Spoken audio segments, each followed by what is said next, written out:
3 best voice sound effects इन anime. और number 3 पे आ रहे हैं जिन मोरी, गॉड ऑफ हाई स्कूल से। ओरिजिनल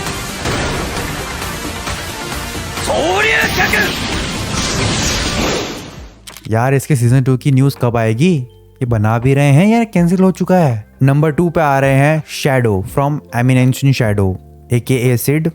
जो बोलना चाहो बोल लो।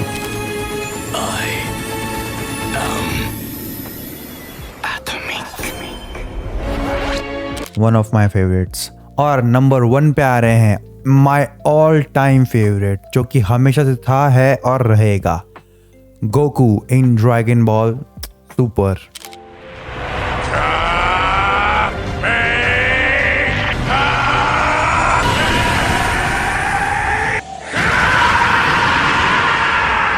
क्या बात है।